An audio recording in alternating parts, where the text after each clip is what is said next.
Muy buenas tardes. Dios le bendiga. ¿Cómo se encuentra el día de hoy? Bien, ¿ya se saludaron o no se han saludado? ¿Sí, se han saludado o no?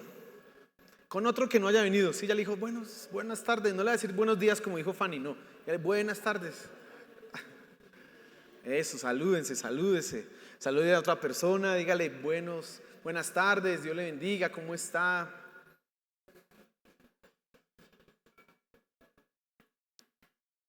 Quiero que por favor abra su Biblia en Primera de Corintios capítulo 2. Busque por favor Primera de Corintios capítulo 2 y vamos a estar leyendo desde el versículo 12 hasta el versículo 16. Préstale mucha atención a eso. Primera de Corintios capítulo 2, vamos a estar desde el versículo 12 hasta el versículo 16. Pero antes de leer, una pregunta. ¿Cuántos de ustedes han llenado una hoja de vida? Levanten la mano los que han llenado una hoja de vida. ¿Cuántos nunca han llenado una hoja de vida? Bueno, como los más jovencitos. El Diego nunca. Sí, sí. Sí, ahí se ha llenado hojas de vida. ¿Con qué no? Algún formulario habrá tenido que haber llenado. Bueno, hace muchos años existía una hoja de vida tradicional, era la 1003. ¿Cuántos recuerdan esa hoja de vida 1003?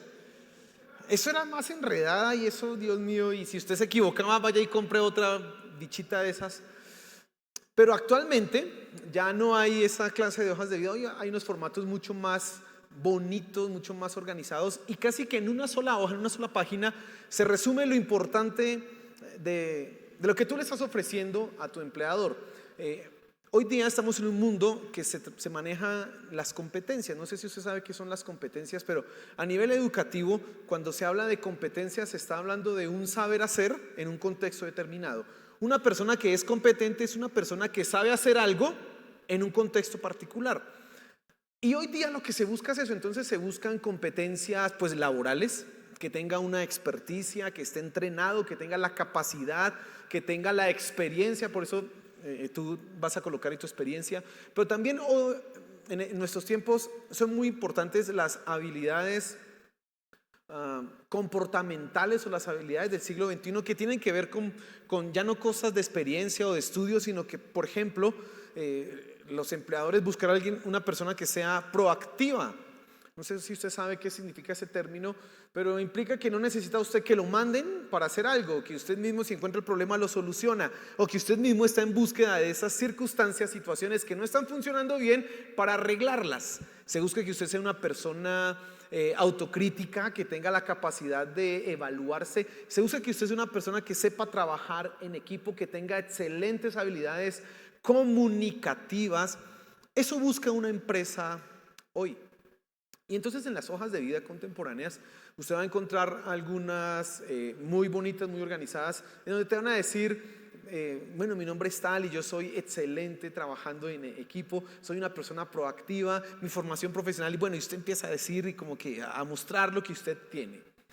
Ahora, ¿por qué yo hablo de una hoja de vida? Porque quiero que piense esta tarde como si nosotros fuéramos a llenar una hoja de vida y presentarnos a un trabajo. En este caso no es un trabajo, sino presentarnos ante el mundo. El título de la enseñanza hoy es lo que eres, y lo que tú eres es lo que vas a colocar en esa hoja de vida. Otra forma de entenderlo es cuáles son las competencias que un cristiano tiene para desenvolverse en este mundo. Dios ha hecho algo maravilloso con nosotros, y Pablo está precisamente enseñándoles y enfatizando eso a la iglesia de Corinto, y vamos a mirar algunas cosas importantes el día de hoy en ese capítulo 2. Pero antes oremos para que sea Dios hablándonos y sea su palabra la que se dirija a nosotros el día de hoy. Amén. Señor, gracias porque te hemos alabado, te hemos exaltado. Como cantábamos hace un momento, si tú estás con nosotros no nos falta nada, y es la verdad, Señor. Gracias porque tú caminas con nosotros a cada momento, a cada instante, y te suplicamos que ahora que vamos a reflexionar en la palabra, tú nos hables, nos enseñes, por favor, te lo suplicamos. Gracias, Señor, amén y amén. Quiero que lea conmigo, por favor, el versículo 12 hasta el versículo 16. Dice: y nosotros hemos recibido no el espíritu del mundo, sino el Espíritu que viene de Dios, para que conozcamos lo que Dios nos ha dado gratuitamente. De lo cual también hablamos, no con palabras enseñadas por sabiduría humana, sino con las enseñadas por el Espíritu, combinando pensamientos espirituales con palabras espirituales. Pero el hombre natural no acepta las cosas del Espíritu de Dios, porque para él son necedad y no las puede entender, porque se disciernen espiritualmente. En cambio, el que es espiritual juzga todas las cosas, pero él no es juzgado por nadie, porque ¿quién ha conocido la mente del Señor para que le instruya? Mas nosotros tenemos la mente de Cristo. Amén. Para seguir un poco con la analogía que estaba haciendo en la introducción y poder desarrollar el pasaje, quiero que piense en su hoja de vida. Aquí le vamos a mostrar algunos formatos de hoja de vida y usted va a escoger el suyo. Mire, este no sé qué le parece. Imagínese esa su hoja de vida en lugar del negrito que está ahí. Devuélvala un poquitico. En lugar del negrito que estaba ahí, su foto. Bueno, la otra, miremos la otra, a ver cuál le gusta. Mire, esta un poquito seria, otra. A ver, bueno, también seria, muy parecida a otra. Bueno, quizás las damas hoy no se sienten muy identificadas con ese tipo de hojas de vida. Bueno, de pronto, un poquito. A ver, otra. Bueno, esa quizás es la más fea. Usted escoja, no sé cuál le gusta a usted. Usted va a colocar su nombre, va a colocar los datos básicos que tiene una hoja de vida, usted va a colocar su dirección, ese nombre, la recomendación personal. Bueno, usted imagínese que usted está en eso. Ahora que ya hemos colocado la fotografía, que ya hemos colocado esa información general, ¿cuáles son las competencias o las habilidades que un cristiano tiene en este mundo? ¿Qué colocarías tú ahí? Bueno, creo que Pablo nos muestra de manera sucinta, pero real, verdadera, varias de las cualidades que un cristiano, de las competencias que un cristiano tiene hoy día. Y quiero que te fijes en qué es un hombre espiritual. Lo que acabamos de leer se repite varias veces, pero no hablamos palabras de sabiduría humana, sino palabras espirituales, acomodando lo espiritual a lo espiritual. Aquí esa versión dice básicamente combinando palabras espirituales con pensamientos espirituales. Esa palabra espiritual en estos versículos que acabamos de leer se repite varias veces, más de 5 veces tú encuentras esa palabra. ¿Qué es un hombre espiritual? Otra forma de entenderlo es ¿qué es un cristiano? ¿Qué vas a colocar tú en esas competencias? Bueno, lo que tú tienes, en primera instancia, y que señala Pablo y que ya hemos venido mencionando en estos miércoles que estamos estudiando esta carta a los Corintios, es que en primera instancia nosotros tenemos el Espíritu Santo. Y no voy a profundizar en esto mucho porque ya lo he hablado en otras enseñanzas, pero tú tienes que tener muy claro que el cristiano es una persona que tiene el Espíritu Santo. Ya con eso tu hoja de vida está más que completa. Si nosotros entendiéramos y lográramos comprender a cabalidad que con Dios en nosotros, con el Espíritu Santo en nuestro interior, en nuestro corazón, en nosotros, no necesitamos absolutamente nada. Mira la canción que cantábamos hace un momento. Dice, no tengo temor, en mi corazón tú tienes el control. Y luego decíamos, no me falta nada, no me falta nada. El cristiano es una persona que es completa solamente porque tiene la presencia de ¿quién? Del Espíritu Santo. Pero como te digo yo, no nos vamos a detener mucho en esto, ya lo hemos hablado. Y vamos a avanzar nosotros, y en los versículos que leíamos, y fíjate lo que dice aquí el versículo 12, dice, nosotros hemos recibido, perdón, no el espíritu del mundo, sino el espíritu que viene de Dios para que conozcamos lo que Dios nos ha dado gratuitamente. Pablo está estableciendo una comparación. Tú tienes el espíritu de Dios, eso es lo que tú has recibido, no tienes el espíritu del mundo. ¿Y qué es ese espíritu del mundo? ¿Qué es ese espíritu mundano? Y quiero que lo desarrollemos porque es importante que tú comprendas. Ahora, al final del versículo 12 dice que nosotros hemos recibido el Espíritu de Dios que nos permite entender o conocer todas las cosas que Dios nos ha dado. Así que escucha eso que te voy a decir en este punto. Una mentalidad mundana no puede reconocer lo que Dios le ha dado. Una persona que tiene su mente en las cosas de este mundo no podrá comprender las riquezas de lo que Dios le ha dado, no lo puede entender. Ahora, esto no se aplica no solamente a la gente que está afuera, sino que también tenemos que nosotros tener cuidado, revisar y prestar atención a nuestra propia vida. Tú no tienes el espíritu del mundo, tú tienes el espíritu que te ha dado Dios. Ahora, ese espíritu del mundo, como vamos a mirar a lo largo de la enseñanza, tiene que ver con lo que hay en tu mente y con lo que hay en tu corazón, con lo que ahora llena todo tu interior. Una vez que tú eres cristiano, tu vida es transformada, tu corazón es cambiado y tus pensamientos empiezan a ser transformados. Satanás sabe bien claro que el campo de batalla es en la mente, es en tu corazón, así que él ha enfilado todas sus baterías, todas sus armas. Usted ve ahorita la guerra en Ucrania, que se mandan unos drones, ¿no? Allá que dañe y destruya al enemigo. Bueno, Satanás está mandando drones, ¿a dónde? A tu mente, a tu corazón, porque él sabe que ahí está la batalla más importante que se está librando, y donde él logre ganar o donde él logre un espacio, va a empezar poco a poco a caer la vida espiritual de esa persona.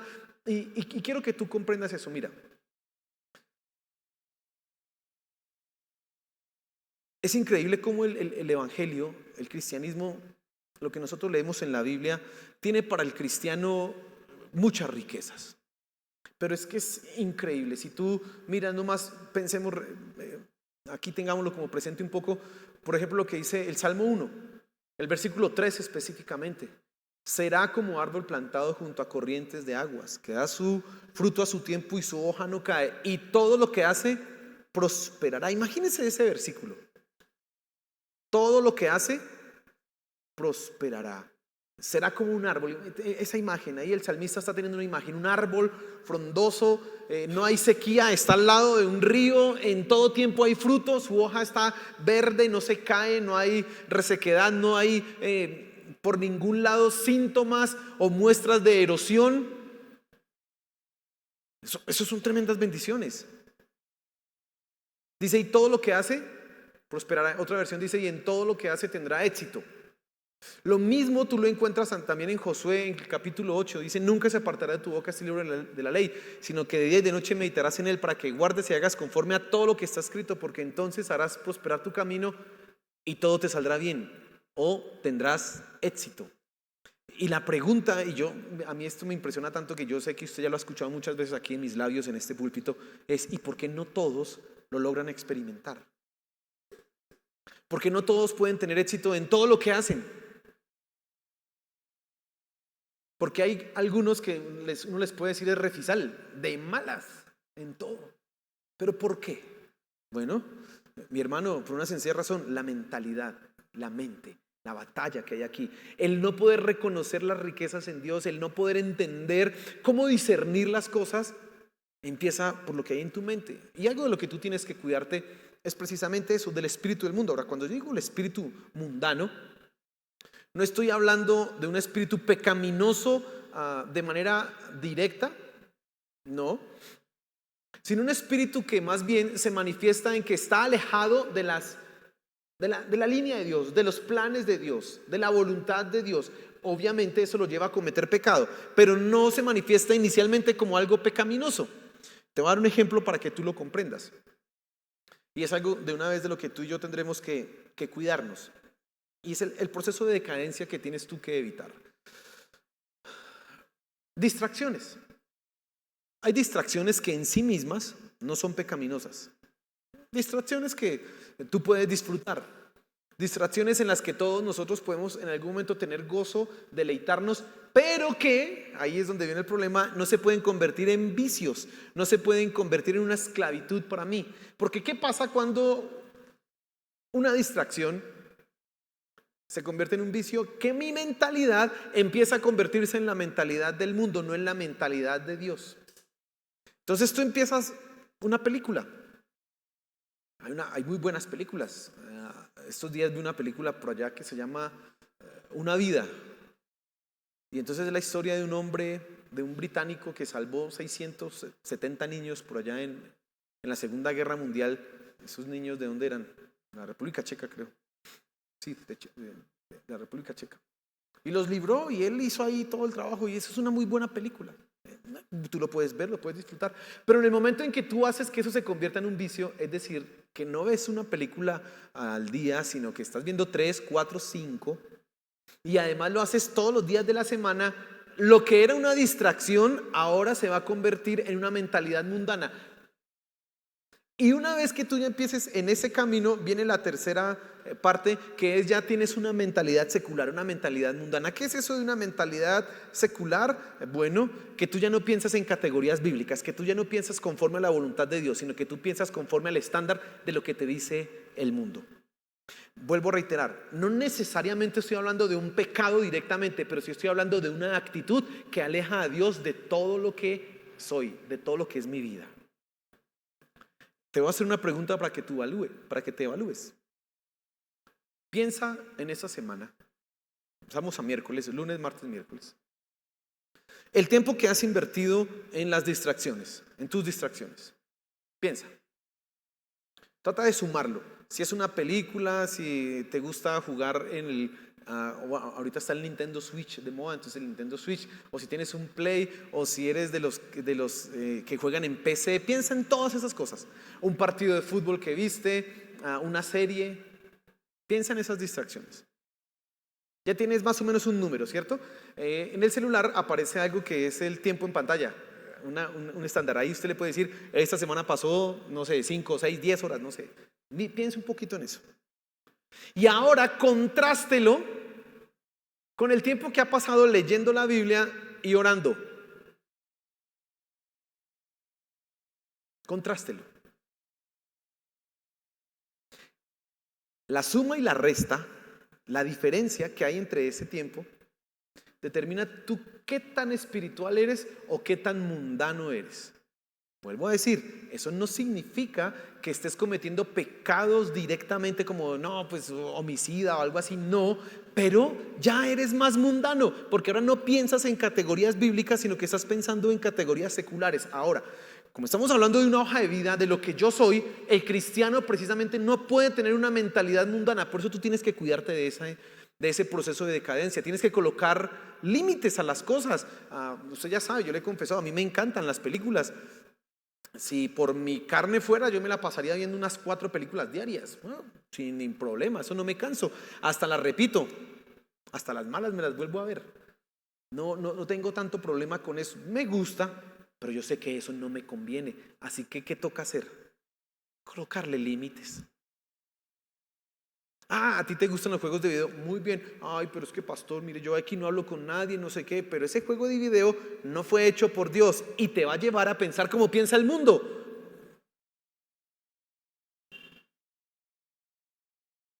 El cristiano tiene el Espíritu Santo, no la mentalidad del mundo, y eso le permite reconocer las verdades de Dios. Ahora vamos a ir desarrollando un poco esto, pero en primera instancia quiero que te fijes precisamente eso. Tú no tienes una mentalidad mundana, tú tienes una mentalidad espiritual. Ahora, a largo plazo, ese proceso que yo acabo de describir hace un rato es tremendamente destructivo de la vida espiritual de una persona.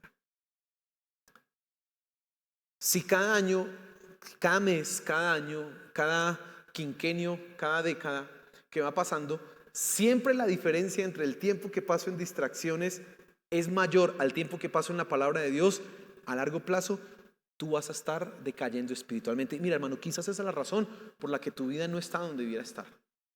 Quizás esa es la razón por la cual el Salmo 1, versículo 3 y Josué 1:8 no se hacen realidad, porque lo que hay común en Josué 1:8 y el Salmo 1:3 es que hablan de un elemento en común, la palabra de Dios. Nunca se apartará de tu boca este libro de la ley. Y el Salmo 1:2 dice, sino que en la ley de Jehová está su delicia y en su ley medita de día y de noche. Ahí está, ahí está. Tienes que pensar detalladamente esto que te estoy diciendo, porque tienes la mente de Dios, tienes la mente de Cristo, así que debes enfocarla y entrenarla para eso. Pero si no lo haces, ahora en segundo lugar, yo he venido ya mencionando, y Pablo lo afirma acá, en la última parte del versículo 16 dice, mas nosotros tenemos la mente de Cristo. ¿Y qué significa eso de tener la mente de Cristo? Entonces tenemos el Espíritu Santo, que me da una mentalidad diferente. Pero yo también digo además, y aquí afirma, la mente de Cristo. ¿Y qué significa? Estas son cosas que están relacionadas. ¿Qué significa tener la mente de Cristo? Bueno, significa hacer las cosas bajo la voluntad de Dios. Y pensemos un poco. ¿Qué hacía Cristo cuando estaba en la tierra? Tú vas a revisar Mateo capítulo 1, 2, 3, 4, 5, 6 y vas a ver que Jesús decía, le dijo a Juan el Bautista, bautíceme. Y Juan el Bautista, no, pero usted es el que me tiene que bautizar. Bautíceme para que cumplamos toda justicia. Es decir, para que la palabra de Dios se haga realidad. Y dice, y fue a tal lugar para que se cumpliera la escritura. Y hizo esto para que se cumpliera la escritura. Y hizo aquello para que se cumpliera la escritura. ¿Qué hacía el Señor Jesús? Todo lo que la voluntad de Dios decía. Otra manera de entenderlo, lo que la Biblia decía. Él hacía eso. ¿Qué hablaba el Señor Jesús? Y él dijo en Juan, lo que he oído de mi Padre, eso es lo que yo hablo. No hablo de mí mismo, sino de lo que he oído de mi Padre, eso es lo que yo les he enseñado. Usted lo puede encontrar ya en el libro de Juan. Así que la mente de Cristo, tener la mente de Cristo, claro que me lleva a mí a las cosas celestiales, pero para ti y para mí en realidad es esa capacidad, escúchame, de vivir conforme a la voluntad de Dios aquí y ahora, tal cual como lo hizo mi Señor Jesús. Evidentemente eso también me lleva a comprender misterios y secretos como lo hablábamos hace 8 días, cosas ocultas, sí, claro que sí, pero me enseña a vivir sobre todo acá en este mundo, me enseña a moverme en todas las circunstancias. Entonces, tener la mente de Cristo es pensar, hablar y actuar como Él lo hacía mientras estuvo aquí en la tierra. Mi querido hermano,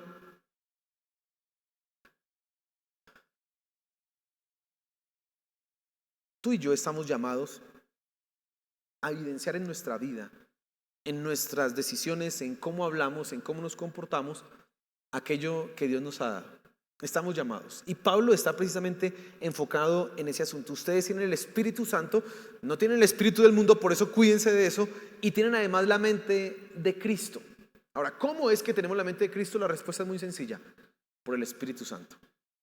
El Espíritu Santo así llenó al Señor Jesús. Así el Espíritu Santo ahora está en ti, reside en ti. Por eso tú tienes la mente de Cristo. Ahora, ¿cómo eso nos afecta?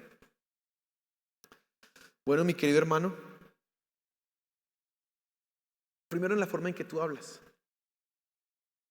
Dice el versículo 14, mire, fíjese lo que dice acá, dice, pero el hombre natural no percibe, perdón, el 13 dice, de lo cual también hablamos, no con palabras enseñadas por sabiduría humana, sino con las enseñadas por el Espíritu, combinando pensamientos espirituales con palabras espirituales.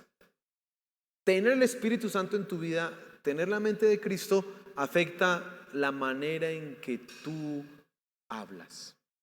Recuerda que el Señor Jesús decía, de la abundancia del corazón habla la boca.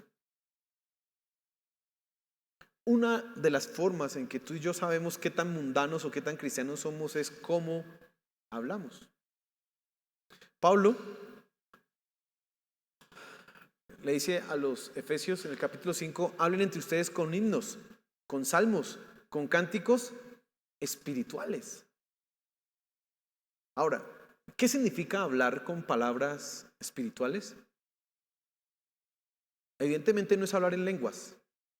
Evidentemente no es hablar un lenguaje ininteligible. ¿Por qué? Porque Pablo está escribiendo con un lenguaje que los corintios entendieron y que tú y yo entendemos. Entonces, ¿a qué se está refiriendo Pablo? Por ejemplo, cuando dice en Efesios 5 que hablan entre ustedes con himnos, con salmos, con cánticos espirituales. Que cuando alguien me salude uno le diga, bienaventurado el varón que no anduvo en consejo de malos. ¿Y cómo le ha ido? Jehová es mi pastor y nada me faltará. ¿Cómo? ¿Eso será que significa? No, evidentemente no. Significa lo que mismo Pablo luego va a enseñar, que nuestras palabras deben ser las que edifiquen a las personas, sobre todo para su semejanza como Cristo. Nuestro lenguaje debe manifestar exactamente eso. Claro, usar la palabra de Dios cuando corresponda, sí, pero sobre todo que nuestro lenguaje se ajuste a lo que es Dios. Y piensa un poco en esto. Qué tan difícil que es controlar la lengua, ¿no? Yo creo que ya pasamos un nivel básico que es de decir groserías. Aquí ninguno dice groserías, ¿cierto? Y si ahí uno toca, Señor, arranca la lengua para que no sea grosero. Bueno, ya pasamos ese nivel básico. Aquí ya usted no es grosero, no dice esas palabras altisonantes. Ni cuando se mete un machucón no se le sale, pero no, ya no. Si se le sale, Señor, ayúdame. Pero hay otro nivel más profundo que es que ya no dices groserías, sino que usas palabras hirientes, que necesariamente no son groserías, pero con el tono y con todo, es el mismo efecto que decir una grosería. O las mentiras, o los temas de nuestra conversación. Hablar mal, hablar de manera imprecisa. Es tan difícil que Santiago reconoce, cosa difícil es que el hombre domine su lengua, pero es una cosa muy difícil. Dice, el hombre que sea capaz de dominar su lengua es capaz de controlar todo su cuerpo. La mente de Cristo, mi querido hermano, el Espíritu Santo en nosotros debe ir transformando tu vocabulario, debe ir transformando los temas en los que te involucras, debe ir transformando la verdad, debe ir transformando absolutamente todo como tú hablas. Y entonces tengo que preguntarte, ¿qué hablas? ¿Cómo hablas? ¿Cuáles son los temas de tus conversaciones? ¿Hablas de la palabra de Dios? En tu mente inmediatamente estás hablando, salen las categorías bíblicas. Alguien te está hablando y tú estás pensando, mire esto, la Biblia dice esto, mire esto, o no. ¿No se te pasa por la cabeza? Pero también dice pensamientos espirituales, combinando palabras espirituales con pensamientos espirituales. La mente de Cristo implica pensar en las cosas del cielo. Y dice el apóstol Pablo, puestos los ojos en Jesús, bueno, eso es hebreo, no se sabe si fue el apóstol Pablo, pero bueno, puestos los ojos en Jesús, el autor y consumador de la fe. ¿Dónde debe estar nuestra mente y nuestra mirada? En Jesús. También Pablo dice allá en Gálatas, ustedes miren las cosas de arriba, no las cosas que están abajo. Enfóquense en lo celestial. ¿Qué piensas? ¿Qué es lo que embarga tu mente? Deberíamos hacer el mismo examen que estamos haciendo, que hicimos con la televisión, con respecto a nuestros pensamientos. ¿Cuánto de lo que yo pienso involucra la palabra de Dios o involucran temas espirituales que edifiquen mi vida? ¿Cuánto? La mente de Cristo precisamente nos lleva a tener palabras y pensamientos diferentes, pensamientos celestiales. Ahora, déjame seguir adelante, pero antes vamos completando nuestra hoja de vida. Tengo una habilidad tremenda para todas las cosas porque el Espíritu Santo está en mí. Además, yo tengo la mente de Cristo. Eso me hace ser una persona que habla muy bien y que piensa correctamente de todas las cosas. Pero además, yo tengo otra habilidad que puedo juzgar todo. Mira lo que dice el versículo. Acá dice 15. En cambio, el que es espiritual juzga todas las cosas, pero él no es juzgado por nadie. Porque ¿quién ha conocido la mente del Señor para que le instruya? Mas nosotros tenemos la mente de Cristo. Pablo establece que tener la mente de Cristo es tener la misma mente de Dios. ¿Y quién le da un consejo a Dios? Nadie, por lo tanto, nadie podría juzgarnos a nosotros. Mire lo que está diciendo Pablo. Eso es tremenda verdad la que Pablo está enfatizando en este punto. Que tú tengas la mente de Cristo implica que tú sabes lo que hay en la mente de Dios, por lo tanto, nadie te podría juzgar a ti. Nada. ¿Quién le da un consejo a Dios? Nadie, así que nadie te puede juzgar a ti. Eso también es otra de las ganancias que tenemos en la mente de Cristo. Pero ¿qué es eso de juzgar todas las cosas? Bueno, el término juzgar es un término, aquí el término que aparece, quizás la traducción no es la mejor, quizás pudiéramos entender con otra palabra, es investigar, discernir, comprender. Pero aquí se utiliza la palabra juzgar no en un sentido judicial, como un juez que dice este es buen, este es culpable o inocente, sino una persona que puede dictaminar qué es lo bueno y qué es lo malo. Ahora, nosotros los cristianos algún día vamos a juzgar a los ángeles, dice la Biblia. El libro de Hebreos dice que nosotros seremos los que los juzgaremos a ellos. Imagínense. Pero sobre todo aquí y ahora, que tú tengas la mente de Cristo es la que te enseña a discernir primero las cosas espirituales de las cosas mundanas. Tienes ahora un criterio que te facilita decir esto sí es de Dios y esto no es de Dios. Tú puedes reconocer esto es espiritual y esto es del mundo. Esto no lo hago porque no es de Dios y esto sí lo hago porque es de Dios. Mira, una persona espiritual con la mente de Cristo nunca tendría que andar pensando ¿y cuál será la voluntad de Dios? No, él ya sabe qué es lo que debe hacer porque conoce la voluntad de Dios, así que su toma de decisiones se simplifica tremendamente porque ya descarta una gran cantidad de opciones. Ya ahora sí empieza a determinar, esto es pecado, no lo hago, esto se sale de la voluntad de Dios, no lo hago, así que solo me quedan estas dos opciones. ¿Cuál es mejor? La que me convenga. Dios ya no tiene aquí ni por A ni por B me va a juzgar, así que yo puedo escoger según mi conveniencia. Se simplifica todo el proceso de toma de decisiones. Pero cuando tú no entiendes eso, no puedes juzgar. Ahora, va a un nivel más profundo esto, que después va a anticipar Pablo precisamente en el capítulo 11, en donde él habla de la Santa Cena, y él dice, júzguese cada uno a sí mismo y beba así del cuerpo, porque el que come y bebe indignamente del cuerpo de Cristo, juicio, come y bebe para sí. Es decir, el cristiano no es juzgado por nadie. Y Pablo dice, si tú te juzgas, Dios no te va a juzgar con el mundo, porque tú tienes la mente de Cristo. Por lo tanto, el cristiano es una persona autónoma para evaluar su vida espiritual y saber, ¿están dando bien o no están dando bien? ¿Estoy haciendo las cosas correctas o no las estoy haciendo correctas? Nosotros, gracias a la iluminación del Espíritu Santo, sabemos cuando en nuestro corazón hay rencor, cuando en nuestro corazón hay, ¿cómo se llama eso? Eso que uno escoge a unas personas por encima de otras. ¿Cómo? Acepción de personas. Cuando hay menosprecio, tú sabes, porque el Espíritu te está diciendo, eso está mal. Lo que pasa es que nos hacemos los que no. Nos hacemos los que no comprendemos, pero tú y yo lo sabemos, lo conocemos, nos damos cuenta en la palabra, pero también el Espíritu Santo nos está diciendo, inmediatamente cometemos un pecado, nos dice, eso no está bien. Tú ya lo sabes. Tú te juzgas a ti mismo. Nadie te puede juzgar, ¿por qué? Porque no hay una mente superior a la mente de Cristo, pero eso en la aplicación diaria de tu vida implica que tú no necesitas que otra persona te diga tus errores, tú mismo ya eres consciente de tus errores, solamente reconócelos, cambia y sigue adelante. Pero como somos duros de cerviz, así como el pueblo de Israel, ¿sabes? Usted sabe qué es la cerviz, ¿no? Está acá.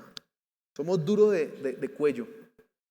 ¿Sabe que los boxeadores hacen flexiones con el cuello?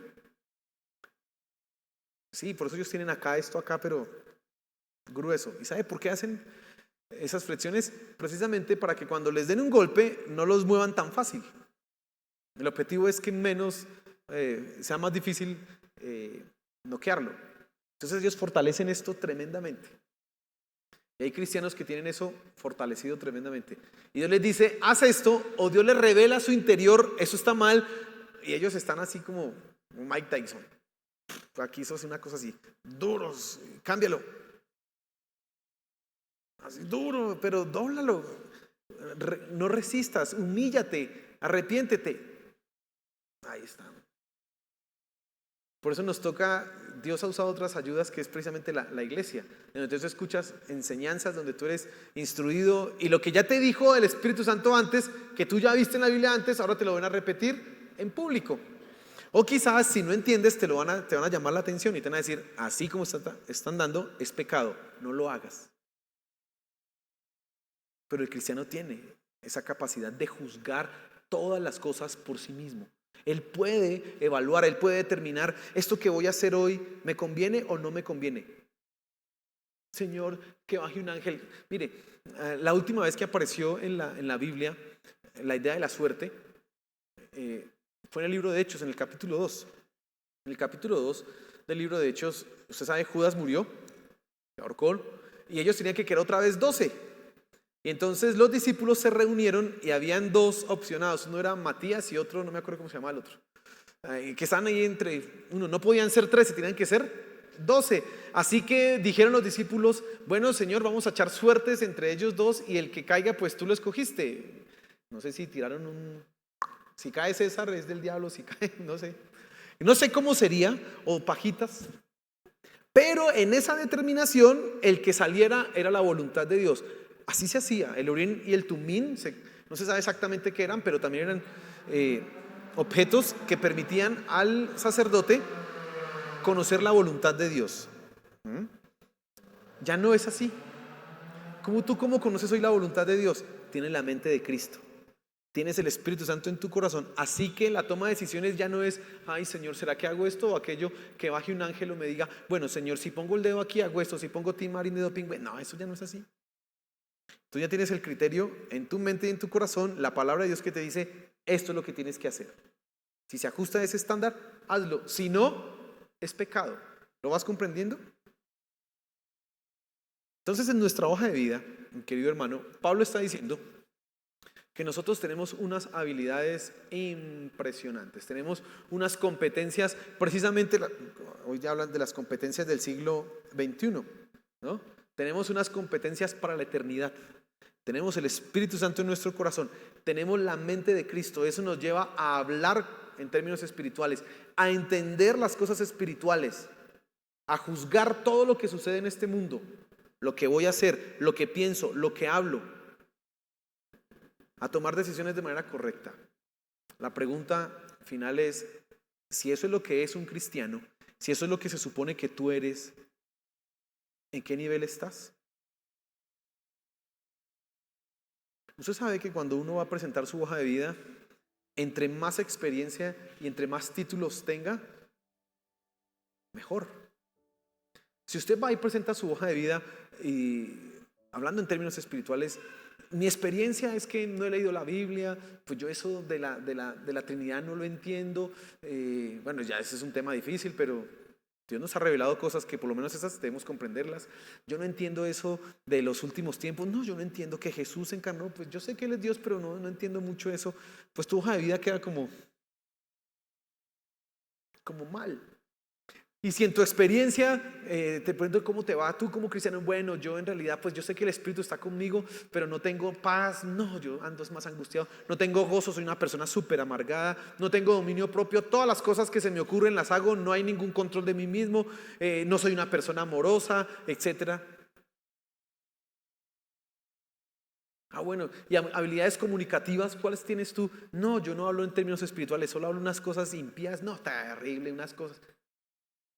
Bueno, y por lo menos, ¿qué piensas? No, pues igual, así como hablo, pienso. Hermano, tu hoja de vida es terrible.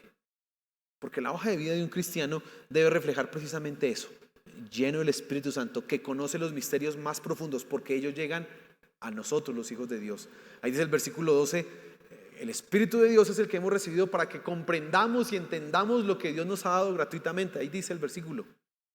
Tú tienes la mente de Cristo, eso te permite entender todo lo que sucede en este mundo, discernirlo. No debieras tú andar como un poco de gente que anda lo que dicen las redes sociales o lo que dice el mundo, y ellos no tienen ningún criterio. No, tú tienes un criterio, tú tienes una forma de entender. Tú tienes que colocar eso en tu hoja de vida. Yo tengo la mente de Cristo y la he venido entrenando cada vez más. Está afilada, eso parece una guillotina. No pasa absolutamente nada falso. Esa debiera ser tu descripción de habilidades en tu hoja de vida. Entonces, vuelvo a la pregunta: ¿dónde estás tú?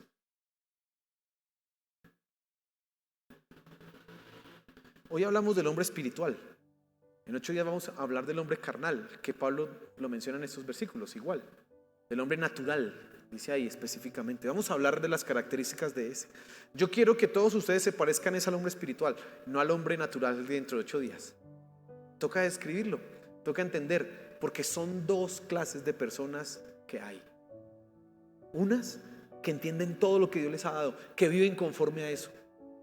que lo expresan, que su mente está embargada por eso. Pero hay otros que ni fu ni fa, completamente perdidos, rodeados de las mayores riquezas, de los mayores tesoros, pero perdidos. ¿En qué nivel estás, hermano? ¿Qué hay en tu mente?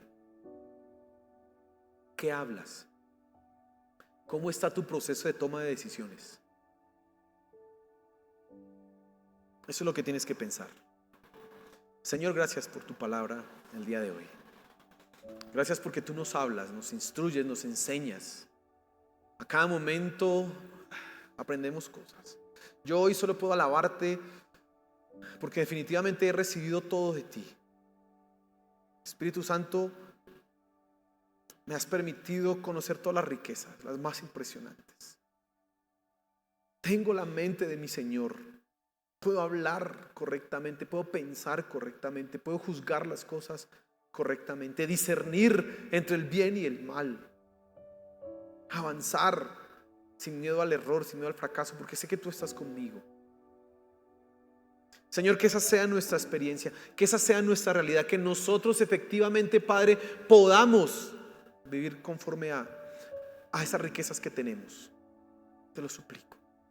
Si en nosotros hay dejadez, si en nosotros hay inicios de ese proceso de decadencia, si las distracciones han tomado el control y ahora se han convertido en vicios y simplemente mi mente ya está tan imbuida en esto que ya no hay ninguna mente de Dios, sino más bien una mente del mundo, perdónanos y ayúdanos. Te lo suplico. Por favor, ayúdanos, Señor. Instrúyenos y enséñanos, pero cambia nuestros corazones. Gracias, Padre Celestial. Amén y amén.